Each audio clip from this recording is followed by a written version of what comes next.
Hello बच्चों, कैसे हैं आप लोग। उम्मीद करता हूं कि आप लोग स्वस्थ होंगे, मस्त होंगे और अच्छा होंगे और तैयारी भी अच्छा से करते होंगे।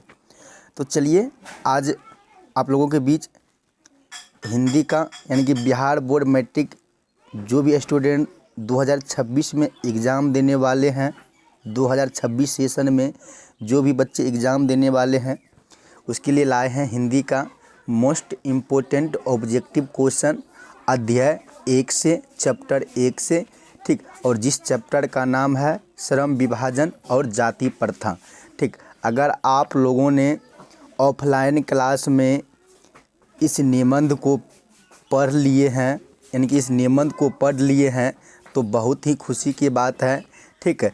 जहाँ भी पढ़े हैं, जिस सर के पास पढ़े हैं, कोई दिक्कत नहीं है। तो चलिए आज आप लोग इस चैनल में जुड़िए और टेस्ट लगाइए कि आप लोग जो है ना इस चैप्टर से कितना सही कर पाते हैं। तो चलिए क्लास को स्टार्ट करते हैं। अगर आप लोग वीडियो में बने हुए हैं तो वीडियो को अंतिम तक वॉच जरूर कीजिए। तो आइए, एकदम बहुत ही इम्पोर्टेंट क्वेश्चन है, तो इसलिए आप लोग वीडियो में अंतिम तक बने रहें। तो आइए पहला क्वेश्चन उठाते हैं, देख लेते हैं। कुछ लिखा हुआ है शब्द कि अपने शब्दों को निर्मल और पवित्र रखें क्योंकि संभव है कल इन्हें आपको वापस लेना पड़े, ठीक। तो आइए हम लोग हिंदी क्लास 10 का हिंदी बुक से यानी कि जो कि गोधली है वहाँ से पहला चैप्टर लिए हैं, ठीक। और जिस चैप्टर का नाम है श्रम विभाजन और जाति प्रथा, ठीक। तो अगर आप लोग अच्छा से इस निबंध को पढ़े हैं या सर पढ़ाए हैं तो लगाइए टेस्ट। उम्मीद करता हूँ कि यहाँ से एक भी आप क्वेश्चन को नहीं छोड़ सकते हैं। तो आइए पहला क्वेश्चन लेते हैं, आपके सामने है पहला क्वेश्चन, देखिए, ठीक। पहला क्वेश्चन आप लोग देख सकते हैं, लगाइए इसका टेस्ट क्या होगा, पढ़िए क्वेश्चन को, ठीक। हमसे पहले आप लोग जवाब दीजिए। तो क्या है, श्रम विभाजन जाति प्रथा का लेखक कौन है, ठीक। ऑप्शन ए है हजारी प्रसाद द्विवेदी, ऑप्शन बी है भीमराव अंबेडकर, ऑप्शन में सी में है गुणाकर मूले और डी है रामविलास शर्मा। तो बताइए तो आप लोग कि श्रम विभाजन और जाति प्रथा का लेखक कौन है। ये 4 ऑप्शन है आपके सामने, तो आपको याद रखना है ऑप्शन नंबर बी। क्या आपका सही हुआ? आपका सही हुआ। अगर सही हुआ तो यस यस कीजिए, ठीक। चलिए आगे चलते हैं। दूसरा प्रश्न लीजिए आप लोग। दूसरा प्रश्न है आपके सामने। दूसरा प्रश्न है कि बाबा साहेब भीमराव अंबेडकर का जन्म कब हुआ था, ठीक। बाबा साहेब भीमराव अंबेडकर का जन्म कब हुआ था? तो याद रखना है 14 अप्रैल 1891 ए ऑप्शन, बी है 20 अप्रैल 1892, सी में है 24 अप्रैल 1893 और डी है 28 अप्रैल 1894। तो आपका सही ऑप्शन क्या होना चाहिए बताइए आप लोग। तो आप लोग क्या बता दिए हैं? क्या आप लोग का ऑप्शन सही है? ऑप्शन नंबर ए देखिए तो क्या सही है? Yes sir. चलिए आगे चलते हैं, ठीक। अच्छा, अगर यहाँ पूछ ले ना कि बाबा साहब भीमराव अंबेडकर का जन्म किस राज्य में हुआ, किस राज्य में, तो आपको याद रखना है मध्य प्रदेश। किस राज्य में? मध्य प्रदेश में, ठीक। तो चलिए आगे चलते हैं, ठीक। अच्छा, यहाँ से भी एक क्वेश्चन और पूछ सकता है कि किस परिवार में हुआ, तो आपको याद रखना है दलित परिवार में। किस परिवार में हुआ? दलित परिवार में, ठीक। तो चलिए आगे चलते हैं। अगला क्वेश्चन आपके सामने है, देखिए अगला क्वेश्चन को पढ़िए अच्छा से। अगला क्वेश्चन कहता है बाबा साहेब भीमराव अंबेडकर का जन्म किस राज्य में हुआ? बाबा साहेब भीमराव अंबेडकर का जन्म किस राज्य में हुआ? अभी जस्ट बताए हैं ना। तो option A Bihar, option B Madhya Pradesh, option C Gujarat, option D Maharashtra. तो आपको याद रखना है आपका सही ऑप्शन क्या है। देखिए तो देखिए, मिलाइए सही है या गलत है। तो आपका ऑप्शन हो जाएगा बी यानी कि मध्य प्रदेश, अभी तुरंत बताए हैं, ठीक। चलिए अगला प्रश्न है आपके सामने, जवाब दीजिए इस प्रश्न का। प्रश्न कहता है कि श्रम विभाजन जाति प्रथा गद्य की कौन सी विधा है? बताइए तो ये जो श्रम विभाजन जाति प्रथा है ये गद्य की कौन सी विधा है? ए है निबंध, बी है कहानी, सी है नाटक, डी है आत्मकथा। तो आपको याद रखना है आपका सही ऑप्शन हो जाएगा बाबू ए यानी कि ऑप्शन नंबर ए, श्रम विभाजन जाति प्रथा ये क्या है? एक निबंध है, ठीक। अच्छा, ये निबंध देने के लिए मतलब कि कब देने के लिए तैयार किया गया था? तो याद रखना है 1936 में। कब दिया गया था? 1936 में। लेकिन दे नहीं पाया। 1936 में तैयार किया गया था इस भाषण मतलब इस निबंध को यानी कि इस भाषण को देने के लिए, लेकिन दे नहीं पाया। आप लोगों को पता है ना, अगर आप लोग ऑफलाइन या ऑनलाइन क्लास में अगर इस निबंध को पढ़े होंगे या सर पढ़ाए होंगे तो पता होगा कि 1936 के लिए 1936 के लिए श्रम विभाजन और जाति प्रथा जो भाषण है ये तैयार किया गया था, ठीक है, लेकिन दे नहीं पाया। तो चलिए अगला क्वेश्चन है आपके सामने। अगला क्वेश्चन आपके सामने है, ध्यान से देखिए कि भीमराव अंबेडकर के विख्यात भाषण एनिहिलेशन ऑफ कास्ट का हिंदी रूपांतरण किसने किया? बताइए तो कि भीमराव अंबेडकर के विख्यात भाषण एनिहिलेशन ऑफ कास्ट का हिंदी रूपांतर किसने किया? यानी कि ये जो भाषण है एनिहिलेशन ऑफ कास्ट, इसका जो हिंदी में है, हिंदी में अनुवाद कौन किया? ए है ददई सिंह, बी है रूपक सिंह यादव, सी है ललई सिंह यादव और डी है ललन सिंह यादव। तो आपको याद रखना क्या है ऑप्शन में सही है। तो चलिए आपका ऑप्शन हो जाएगा ऑप्शन नंबर सी, यानी कि याद रखना है ललई सिंह यादव हिंदी रूपांतरण किया। ठीक, चलिए आगे है 6 नंबर प्रश्न है आपके सामने। चलिए पढ़िए प्रश्न को और जवाब दीजिए। प्रश्न है कि भारतीय संविधान के निर्माता किन्हें कहा जाता है? अच्छा, एक चीज़ याद रखिएगा आप लोग, निर्माता का मतलब होता है जनक। अगर निर्माता के जगह पे जनक भी आ जाए, जनक भी, ठीक, निर्माता रहे या जनक रहे या जनक के जगह पे लेखक रहे या लेखक रहे, ठीक है, लेखक रहे या रचनाकार रहे, क्या रहे, रचनाकार रहे, अगर निर्माता के जगह पे, तो सब का कहना एक ही है और सब का मतलब होता है पिता। ठीक, सबका मतलब यानी कि इसे कौन लिखा, तो इसलिए आप लोग याद रखिएगा, पढ़िए क्वेश्चन को अच्छा से कि भारतीय संविधान के निर्माता किन्हें कहा जाता है?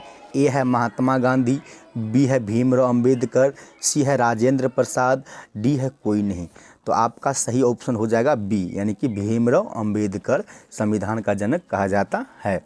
चलिए अगला प्रश्न है आपके सामने, पढ़िए प्रश्न को और जवाब दीजिए इस प्रश्न का कि श्रम विभाजन जाति प्रथा बाबा साहब के किस भाषण का संपादित अंश है?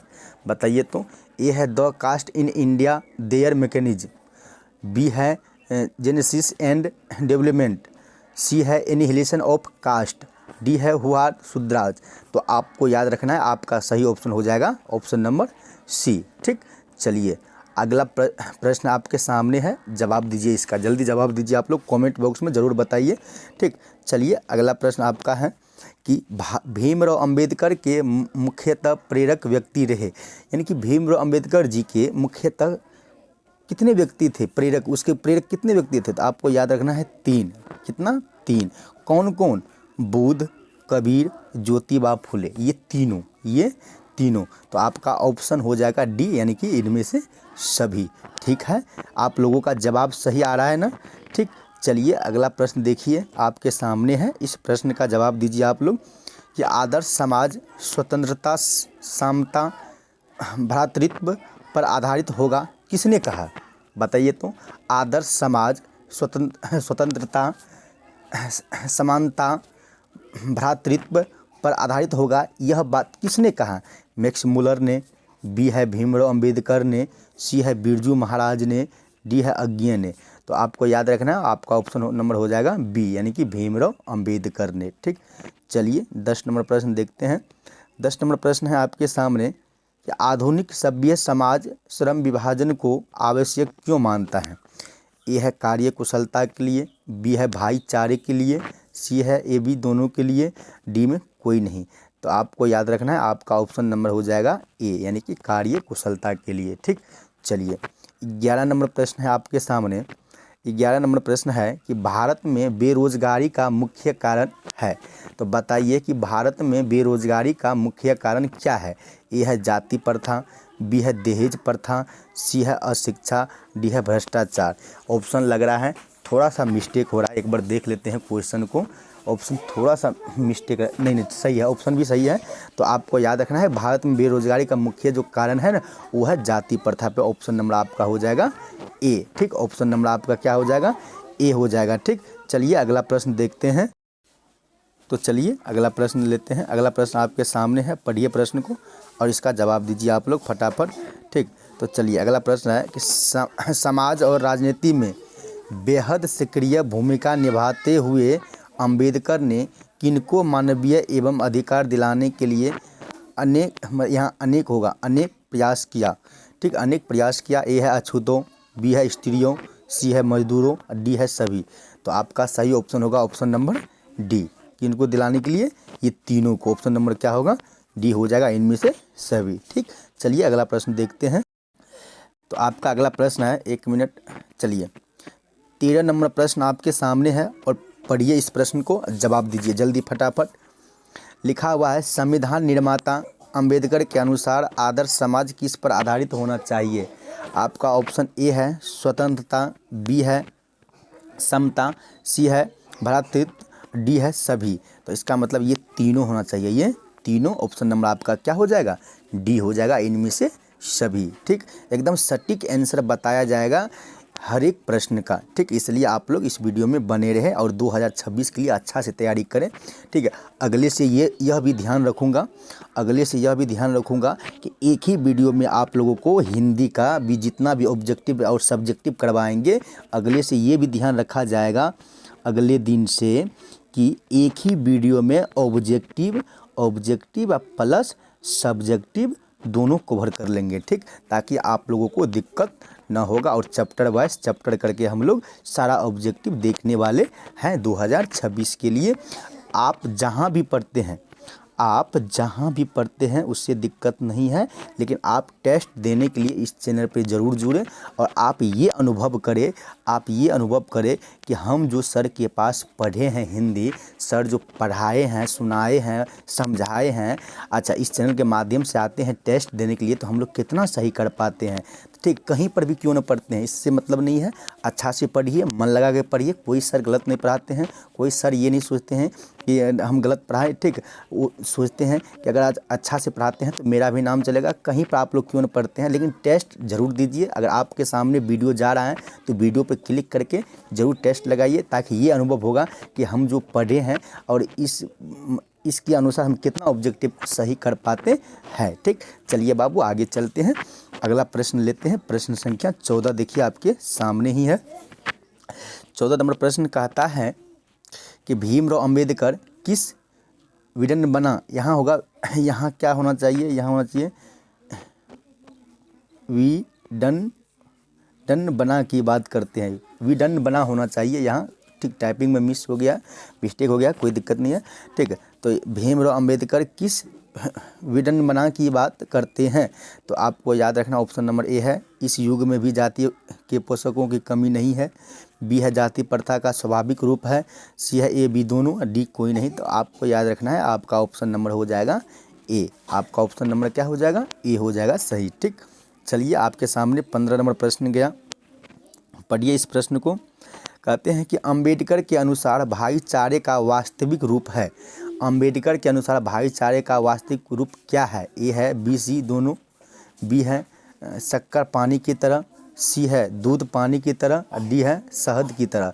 तो आपको याद रखना है, आपका सही ऑप्शन हो जाएगा सी, यानी कि दूध पानी की तरह। ठीक, चलिए आगे चलते हैं। अगला प्रश्न है आपके सामने, देखिए प्रश्न कहता है कि लेखक भारत में बेरोजगारी का एक प्रमुख व प्रत्यक्ष कारण किसे मानते हैं। बताइए तो, कार्य कुशलता को, बी है जाति प्रथा को, सी है उद्योगों धंधों की कमी, यानी उससे कोई नहीं। तो आपका सही ऑप्शन हो जाएगा, सही जवाब हो जाएगा ऑप्शन नंबर बी, यानी कि जाति प्रथा को। ठीक, चलिए 17 नंबर प्रश्न आपके सामने है। 17 नंबर प्रश्न का आता है कि जाति प्रथा को श्रम विभाजन मान लिया जाए तो यह स्वाभाविक विभाजन नहीं है, क्योंकि यह मनुष्य की रुचि पर आधारित नहीं है। यह कथन किस पाठ का है। ए है शिक्षा और संस्कृति, बी है श्रम विभाजन जाति प्रथा, सी है ए और बी दोनों, डी है सभी। तो आपका सही ऑप्शन क्या होना चाहिए, क्या दिए हैं। तो आपका सही ऑप्शन हो जाएगा ऑप्शन नंबर बी, यानी कि श्रम विभाजन जाति प्रथा। चलिए 18 नंबर प्रश्न को देख लेते हैं, पढ़िए 18 नंबर प्रश्न क्या कहता है। 18 नंबर प्रश्न है कि जाति प्रथा पैसे का दोषपूर्ण निर्धारण ही नहीं करती, बल्कि मनुष्य को जीवन भर के लिए एक पैसे में बांध भी देती है। प्रस्तुत गद्यांश के रचनाकार कौन है। बताइए तो, ये जो मतलब ये जो बात बोला गया है, कौन बोला, किस लेखक ने बोला। तो आपका ऑप्शन होगा A Rajendra Prasad, B Amarkant, C A B दोनों, डी भीमराव अंबेडकर। तो आपका सही जवाब होना चाहिए ऑप्शन नंबर डी। ठीक, चलिए आगे चलते हैं। अगला प्रश्न है आपका कि यह विडंबना की बात है कि इस युग में भी जातिवाद के पोषकों की कमी नहीं है। यह कथन किस पाठ का है बताइए तो। अच्छा, विडंबना का मतलब होता है दुख, उपवास। ठीक, तो बताइए तो। आपका ऑप्शन ए है विष के दांत, बी है श्रम विभाजन जाति प्रथा, सी है ए बी दोनों, डी है नाखून क्यों बढ़ते हैं। तो आपका सही ऑप्शन हो जाएगा ऑप्शन नंबर बी, श्रम विभाजन जाति प्रथा। ठीक, चलिए 20 नंबर प्रश्न है आपके सामने और 20 नंबर प्रश्न को पढ़िए कि जाति प्रथा का श्रम विभाजन मनुष्य की स्वेच्छा पर निर्भर नहीं रहता। मनुष्य की व्यक्तिगत भावना तथा व्यक्तिगत रुचि का इसमें कोई स्थान अथवा महत्व नहीं रहता। प्रस्तुत गद्यांश किस पाठ से उद्धृत है। तो आपका ऑप्शन है जीत जीत में निरखत हूँ, बी है आविन्यो, सी है श्रम विभाजन जाति प्रथा और डी है मछली। तो आपका सही ऑप्शन हो जाएगा ऑप्शन नंबर सी, यानी कि श्रम विभाजन जाति प्रथा। ठीक, चलिए बताइए आप लोग कि 20 प्रश्न में से कितने प्रश्न का जवाब आप लोग दिए हैं बताइए तो। 20 प्रश्न में से कितने प्रश्न का जवाब आप लोग दिए हैं। तो चलिए अगला प्रश्न को देख लेते हैं। अगला प्रश्न आपके सामने है कि बुद्धा एंड हिज धम्मा के लेखक कौन है। टाइपिंग में मिस्टेक हुआ है। ठीक, बुद्धा एंड हिज धम्मा के लेखक कौन है। ये है नलिनी विलोचन शर्मा, बी है गुणाकार मूल्य, सी है भीमराव अंबेडकर, डी है बिरजू महाराज। तो आपका सही ऑप्शन हो जाएगा सी, यानी कि भीमराव अंबेडकर। ठीक, चलिए 22 नंबर प्रश्न है आपके सामने। 22 नंबर प्रश्न को पढ़िए। 22 नंबर प्रश्न है कि हु आर शुद्राज किसकी रचना है बताइए तो। हु आर शुद्राज किसकी रचना है। ए है महात्मा गांधी, बी है यतेंद्र मिश्र, सी है भीमराव अंबेडकर, डी है मैक्स मुलर। तो आपका सही ऑप्शन हो जाएगा ऑप्शन नंबर सी। क्या आप लोगों का सही है ना। ठीक, चलिए 23 नंबर प्रश्न है आपके सामने। देखिए 23 नंबर प्रश्न कहता है कि भाईचारे का दूसरा नाम क्या है। भाईचारे का दूसरा नाम क्या है। ए है राजतंत्र, बी है लोकतंत्र, सी है श्रम, डी है सहयोग। तो आपको याद रखना है आपका सही ऑप्शन हो जाएगा बी, यानी कि लोकतंत्र। ठीक, चलिए 24 नंबर प्रश्न है आपके सामने। पढ़िए प्रश्न को कि अंबेडकर ने किनको मानवीय अधिकार व सम्मान दिलाने के लिए अधिक संघर्ष किया। ए है अछूतों, बी है स्त्रियों को, सी है मजदूरों को, डी है सभी। तो यानी कि सभी। ऑप्शन नंबर आपका हो जाएगा डी, यानी कि अंबेडकर जी ने मानवीय अधिकार व सम्मान दिलाने के लिए अधिक संघर्ष किसके लिए किया। अछूतों के लिए किया, स्त्रियों के लिए किया, मजदूरों के लिए किया। ऑप्शन नंबर आपका हो जाएगा डी। ठीक, चलिए 25 नंबर प्रश्न आपके सामने है। 25 नंबर प्रश्न कहता है कि इनको प्रोत्साहन पर अंबेडकर उच्चतर, मतलब यहाँ देखिए टाइपिंग में मिस्टेक है कि यहाँ होना चाहिए किनके प्रोत्साहन पर। ठीक, यहाँ क्या होना चाहिए किनके प्रोत्साहन पर अंबेडकर उच्चतर शिक्षा के लिए न्यूयॉर्क गए बताइए तो। किनके प्रोत्साहन पर अंबेडकर उच्चतर शिक्षा के लिए न्यूयॉर्क गए। ऑप्शन ए है बड़ौदा नरेश, बी है ग्वालियर नरेश, सी है जयपुर नरेश और डी में है, डी क्या है जी एक बार देख, महात्मा गांधी। तो आपका सही ऑप्शन क्या होगा बताइए तो। आपका सही ऑप्शन हो जाएगा ऑप्शन नंबर ए, यानी कि बड़ौदा नरेश। ठीक, चलिए आगे चलते हैं। 26 नंबर प्रश्न देखिए आप लोग। पढ़िए प्रश्न को और जवाब दीजिए जल्दी जल्दी, फटाफट जवाब दीजिए आप लोग कि द कास्ट इन इंडिया किसके द्वारा लिखा गया है बताइए तो। द कास्ट इन इंडिया किसके द्वारा लिखा गया है, मतलब कि इनका लेखक कौन है। ए है हजारी प्रसाद द्विवेदी, बी है भीमराव अंबेडकर, सी है अमरकांत, डी है मैक्स मुलर। तो आपको याद रखना है आपका सही ऑप्शन हो जाएगा बी, यानी कि भीमराव अंबेडकर। ठीक, चलिए 27 नंबर प्रश्न को देखते हैं।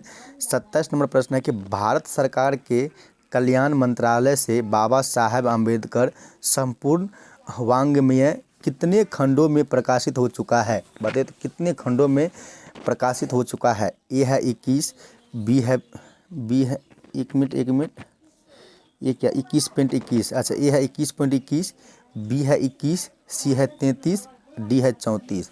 तो आपका सही ऑप्शन हो जाएगा ऑप्शन नंबर बी। देखिए सही है ना। ठीक, चलिए आगे चलते हैं। अगला प्रश्न है आपके सामने कि श्रम विभाजन जाति प्रथा भाषण लाहौर के किस वार्षिक सम्मेलन के लिए तैयार किया गया था? बताइए तो। श्रम विभाजन, जाति प्रथा, भाषण लाहौर के किस वार्षिक मतलब कि किस वर्ष में वो मतलब कि ये भाषण देने के लिए तय हुआ था? बताइए तो किस वर्ष में। 1936 ए है, बी है 1937, डी है 1938, डी सी है 1938, डी है 1939। बताइए किस वर्ष ये भाषण देने के लिए तैयार किया गया था? तो आपको याद रखना है 1936, हमने पहले ही बताया। ठीक, चलिए 29 नंबर प्रश्न को देखिए। 29 नंबर प्रश्न पढ़िए क्या कहता है। इस युग में भी जातिवाद के पोषकों की कमी नहीं है, लेखक के अनुसार यह कैसी बात है? ए है सम्मान की, बी है विडंबना की, सी है आदर्श की बात, और डी है गौरव की बात। तो बताइए आपका ऑप्शन नंबर क्या होगा? तो आपका ऑप्शन हो जाएगा बी, यानी कि विडंबना की बात है। ठीक, चलिए आगे चलते हैं। अगला प्रश्न आपके सामने है। 30 नंबर प्रश्न है कि बाबा साहब भीमराव अंबेडकर का निधन कब हुआ? ठीक, बाबा साहब भीमराव अंबेडकर का निधन कब हुआ? ए है 1957, बी है 1956, सी है 1946 और डी है 1944। तो आपका सही ऑप्शन जाएगा ऑप्शन नंबर बी, यानी कि 1956। आप लोग देख सकते हैं सही है या गलत है। देखिए क्या सही है ऑप्शन, बताइए जल्दी। Yes sir, yes sir, yes sir. चलिए आगे चलते हैं। 31 नंबर प्रश्न आपके सामने है, पढ़िए प्रश्न को और जवाब दीजिए। चलिए जल्दी फटाफट, इधर उधर काहे देख रहे हैं, जल्दी फटाफट जवाब दीजिए। क्या लिखा हुआ है? महू मध्य प्रदेश किनका जन्म स्थान है? बताइए तो महू मध्य प्रदेश किन लेखक का जन्म स्थान है? बताइए आप लोग। ऑप्शन नंबर ए है भीमराव अंबेडकर, बी में है महात्मा गांधी, सी है मैक्स मूलर, डी है बिस्मिल्लाह खान। तो आपका सही ऑप्शन हो जाएगा ऑप्शन नंबर ए, यानी कि भीमराव अंबेडकर। ठीक, चलिए 32 नंबर प्रश्न को देख लेते हैं। 32 नंबर प्रश्न है कि देयर मैकेनिज्म किसकी कृति है? बताइए तो देयर मैकेनिज्म किसकी कृति है? ए है जितेंद्र मिश्र, बी है रामविलास शर्मा, सी है महात्मा गांधी और डी है भीमराव अंबेडकर।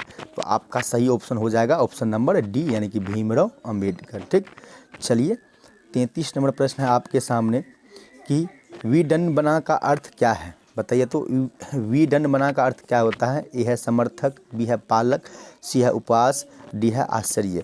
तो आपका सही ऑप्शन हो जाएगा ऑप्शन नंबर सी, यानी कि उपवास। ठीक, चलिए आगे चलते हैं। 34 नंबर प्रश्न आपके सामने है, देखिए प्रश्न को और पढ़िए कि भारत में जाति प्रथा का मुख्य कारण क्या है? ए है बेरोजगारी, बी है गरीबी, सी है ए बी दोनों, डी है अमीरी। तो आपको याद रखना है, आपका सही ऑप्शन हो जाएगा ऑप्शन नंबर ए, यानी कि बेरोजगारी भारत में जाति प्रथा का मुख्य कारण है। ठीक, चलिए अगला प्रश्न आपके सामने है। 35 नंबर प्रश्न है आपके सामने, पढ़िए प्रश्न को कि मानव मुक्ति के लिए प्रोद्भावी किसे कहा गया है? बताइए। मानव, एक मिनट क्वेश्चन को देख लेते हैं। ठीक, क्वेश्चन देख लेते हैं। मानव मुक्ति के प्रोधा किसे कहा गया है? ठीक, मानव मुक्ति के प्रोधा, ये के लिए गलत हो गया जी। मानव मुक्ति के प्रोधा, एक मिनट, मानव मुक्ति के प्रोधा किसे कहा गया है? मानव मुक्ति के प्रोधा किसे कहा गया? ये यहाँ भी गलत है। ए है मैक्स मूलर, बी है यतेंद्र मिश्र, सी है भीमराव अंबेडकर, डी है अमीरकांत। तो आपका सही ऑप्शन हो जाएगा ऑप्शन नंबर सी, यानी कि भीमराव अंबेडकर। ठीक, चलिए 36 नंबर प्रश्न आपके सामने है कि जाति प्रथा स्वाभाविक विभाजन नहीं है, क्यों? बताइए तो जाति प्रथा स्वाभाविक विभाजन नहीं है, क्यों? तो आपको याद रखना, आपका ऑप्शन नंबर है ऑप्शन ए में है। ए में है भेदभाव के कारण, बी है शोषण के कारण, सी है गरीबी के कारण नहीं होने के कारण और डी है रुचि पर आधारित नहीं होने के कारण। तो आपका सही ऑप्शन क्या हो जाएगा? बताइए तो आपका सही ऑप्शन बताइए आप लोग। इसका सही ऑप्शन आप लोग ज़रूर बताइए कमेंट बॉक्स में। ठीक, चलिए आगे चलते हैं। अब तो प्रश्न नहीं है, अंतिम प्रश्न है और इस अंतिम प्रश्न का जवाब आप लोग कमेंट बॉक्स में ज़रूर दीजिएगा कि जाति प्रथा स्वाभाविक विभाजन नहीं है, क्यों? इस चारों ऑप्शन में से कौन सा ऑप्शन आपका सही होगा? ठीक, तो बताइए आप लोग कि 36 प्रश्न है और 36 प्रश्न में से आप लोग कितना प्रश्न का जवाब दिए हैं? कमेंट में यह बात ज़रूर बताएं कि 36 में से कितना सही हुआ है। ठीक, तो चलिए अगर आप लोग वीडियो में अंतिम तक देखे हैं तो बहुत ही अच्छी वाली बात है। ठीक, आप लोग इसी तरह तैयारी कीजिए। तो चलिए अब मिलते हैं नेक्स्ट वीडियो में। अगर आप लोगों को वीडियो अच्छा लगा है तो वीडियो को लाइक कीजिए और अपने दोस्तों में भी इस वीडियो को शेयर कीजिए। तो चलिए अब आप लोग इंतज़ार कीजिएगा अगले चैप्टर का, जो कि हम आप लोगों के लिए लेके आएंगे वर्णिका का पहला चैप्टर का ऑब्जेक्टिव प्लस सब्जेक्टिव। ठीक, तब तक आप लोग इस चैप्टर से इस ऑब्जेक्टिव का रिवाइजिंग अच्छा से कीजिए और मन लगा करके घर पे पढ़िए। तो चलिए मिलते हैं नेक्स्ट वीडियो में। ठीक।